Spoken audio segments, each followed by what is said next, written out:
I wanted to take a minute to address the most common question that I'm getting lately, and that is, how's the real estate market doing in the midst of the COVID-19 crisis?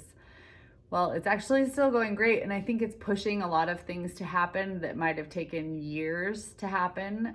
Most of us shop online for a majority of products and services already, and I know that people look online, occasionally peruse houses online, but I think this is making us as realtors be even more creative about how we market online and make information available to buyers so that they can get a better idea of the inventory that they want to look at before they actually go look at it in person. Things like virtual tours, virtual open houses, 3D 360 degree floor plan shots or dollhouse shots of homes. I think all of those are something that just probably need to start being common practice in real estate listings, and it's making us do that, and I'm happy about that. I think it's great for buyers and for sellers, because the more information a seller puts out there about their home, the more a buyer will be able to make an informed decision before you have to have 20 showings to get that buyer. Something else that people should know is that it's still a seller's market. Even though there is a stop to our economy, we still have low inventory of homes. We still have way more buyers for every home for sale, and that creates that shortage is what drives the prices up.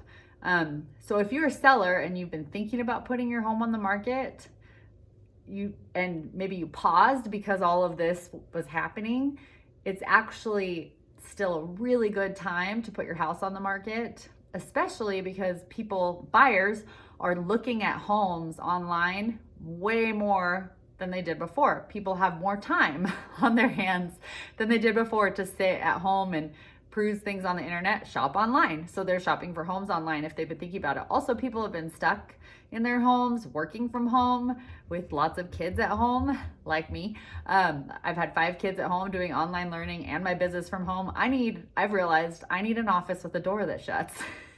When all the kids are at school, I haven't had to worry about that very much, but now it's like an essential item in my mind. Like, I have to have an office with a door that closes. And we'll have that the next place that we live. But anyways, I think that for the most part, lots of people are realizing what they don't like about their current living situation because they've been in it a lot more, and they'll be, they're ready to make a move. Now, I realize that some people's financial situations have changed and maybe become more difficult. For example, job loss, hopefully only temporary, or cut in pay, hopefully only temporary. Stock market has seen lows, so people are worried about money that they had invested and not having that, put where they can see it increasing anymore.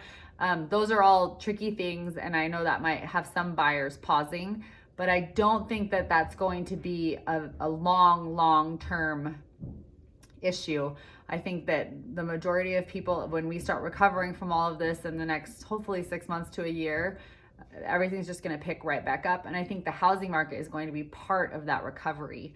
So if you're a buyer, I think right now is a good time to look and utilize all these tools that are available. And also, it's maybe a good time to jump in there and put some offers on a place that you're interested in, because you might not be competing with quite as many people as you will be 6 months to a year from now. If you're a seller, inventory is low. So get your inventory out there. That's the best time to list, is when inventory is low, because you will be one of the few that lots of buyers are looking at.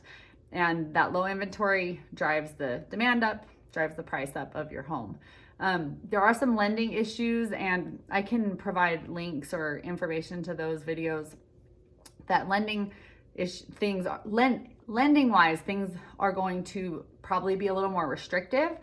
I'm not going to speak to that. I'll stay in my lane, real estate stuff only. But if you are interested in that information, I can point you to some really good lenders that I know, and they are happy to talk to you about those things. But anyone that has reasonably good credit and even a small down payment saved up should be able to buy. Sellers that are looking to sell, I have more tools than ever to help you market your home online and provide great social media exposure to your home. We can even do virtual staging now, which is really cool.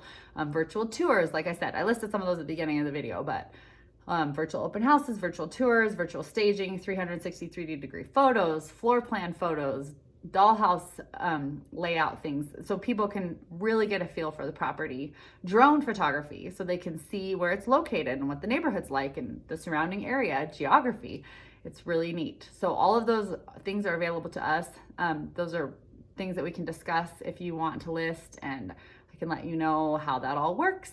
Hopefully this information helped, and I got kind of long-winded today, but it was something I was excited to discuss and give answers to a lot of the questions I've been getting from people. It's still a good housing market. It's still robust, and I think it will really recover quickly, and people will continue to see equity gains in their property as we pull out of this, and hopefully within the next year or so. That's it for today. Thanks for listening.